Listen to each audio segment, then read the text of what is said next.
We're going to do today is just a quick presentation, and then later on we will show you how to cook our menus. My name is Alex Salmon, and I am the territory director for the youth. Type of cookware do you have in your aluminum? Okay. Or about what are we saying about here that we can cut our kitchen time like already? by up to just 25% on our food bill and save up to 70% of our cooking fuel. We will explain that to you more later on. But the next one we will just explain or about our company. So a lot of people asking where is it come from and when it is started. So here it is. Founded in a selling company. So we're in, it's part, they are catering Royal Prestige. So Royal Prestige have three cookwares. Where Innovay is here in the UK. We've got NutriEase, it's on the Philippines, and then we've got Novell we're in the US at the moment. But Innovay is fast growing here at the moment in UK.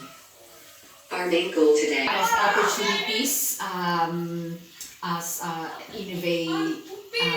If you are interested later on, we can more talk about it later. Vegetable brush, not to brush it. And then the second enemy of nutrition is cooking in water. Two, cooking have their own water. So our vegetables. So that is high heat. Three, the way we cook in the house, because our especially me, look, I'm always in a hurry. I've no time. I don't have lots of time, to cook. So this is the way I cook before normally. I peel, I put water, I put high heat because I wanted to go fast. Not knowingly, unconsciously, that I throw away all the nutrients, especially vegetables. By the way I cook the food. And then the fourth enemy is oxidation. Four, oxidation. Air and light strips the goodness from our food. If I bite an apple and leave it on the table, what will be its color after 10 minutes? It will turn brown. That is the best example of oxidation. Some study says, to be able to maintain the integrity and nutritional element of our food, we need to cook in an airtight container. So that's also one of the things we normally do. When we cook, we always tend to open our cookings because we wanted to make sure if our cooking is already cooked or it's not burned or if the water is still there, it's not dry. But not knowing, oxidation is one of the enemy of the nutrition. And then number five enemy is, the fifth enemy is fats and oils. Fats and oils. Like we are saying here, this cookware that we offer, it will eliminate us the use of our oil when we're cooking. Because most of the food that we are cooking have their own natural oil in them, like fish, chicken, onions, they have their own oil. And then the only reason why we use oil on our cooking, it's not because the food needed it. It's because the cookware needs them. So later on the way we cook, we will not use oil. We will show you to fry the chicken without oil.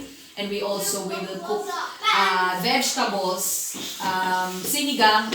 It's a pork soup, sour soup, but we're not using water on it because we're using vegetable. We will show you that the vegetable have their own water in it. And also we will cooking like a pork shank, wherein it's very hard. Normally on the normal cookware, we tend to cook that for about 2 hours to make it softer. But in here, altogether, all our cooking today, we will do it in 45 minutes altogether, and that's the time. That's the thing that we're saying earlier, that we will save our half of our time. Especially us busy people.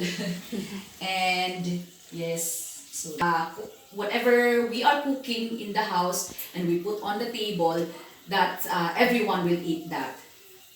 Okay, and so this is just a simple carrot test that we do, just to What do show you. nutritionists say? If we lose color, we lose vitamins. If we lose flavor, we have lost minerals. We will conduct a vitamin and mineral test to show how the methods we know in cooking affect the nutrition we get in our food. And stir that and see what later on what will happen. Will going to happen. Carrots for approximately 10 seconds, and then we'll see what will happen to the water. So that water turns to orange. So now. the And color then is there already. If we try to taste that carrots, it will taste bland already. So I was just saying here that we're actually not even cooking that. We're not cooking we yet. haven't cooked. But the way we cook, we peel, we put in the water, we boil up to 100, and then boil again because we wanted to make sure it's cooked, right? And boil again, and then not knowing we're not eating any nutrition on it. No, that's why even we cook vegetables every day, if the way we cook is like that, The nutrition and the yeah, vitamin it's is gone. So What it do says again nutritionists here, say? If we lose color, we lose vitamins. Yeah. If we lose flavor, we have lost minerals. We will conduct a vitamin and mineral test to to remove the dirt and pesticides, leaving the nutrition intact. Big seal. So this is surgical silicromatic. So this is the one that they use like whenever they put in something inside your nose if you want the extra nose. Yeah, so it's airtight. So that's why we cook faster because of this airtight, and also eliminate use for keep opening your pot to check. Stainless steel, it says there on the bottom, it says there surgical 316L titanium. This is a surgical stainless steel that we use if you have broken hip or you need a surgery to repair that.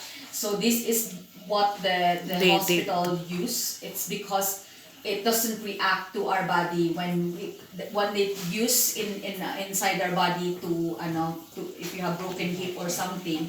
So it will not stick because in our body there's a lot of acid. Yeah. So it does this material or this kind of cookware or stainless steel, the high grade one, 316L, doesn't react on our 316L. body. So that's why when we cook something in here, like our food is acidic, like tomato, like lemon. So there's a lot more that acidic. So when we use this, it will not react on our food. So whatever we put in there, we can get the same taste and.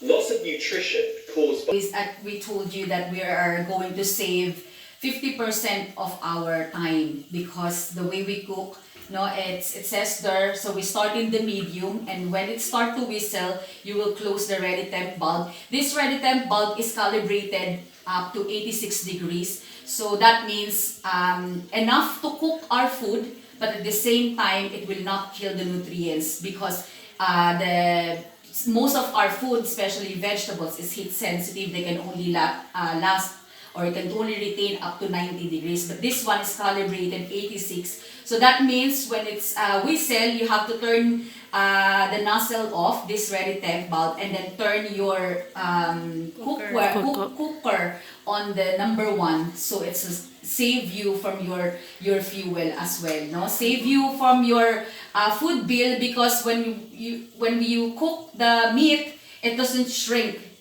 your food. Here, that's the reason why they're saying you can bake, you can roast, you can fry, you can brown. So when we're frying, later on we'll show you the lid will just crack. It looks like open slightly or a crack. That's the time when we are frying. But if we wanted to roast or it's like an oven, we'll close it altogether the lid. But if you wanted to like a barbecue style, you can open your lid. Or we can also bake a cake, and later on we will do our leche plan, or in here they call it like a custard cake, with just using this and this cookware.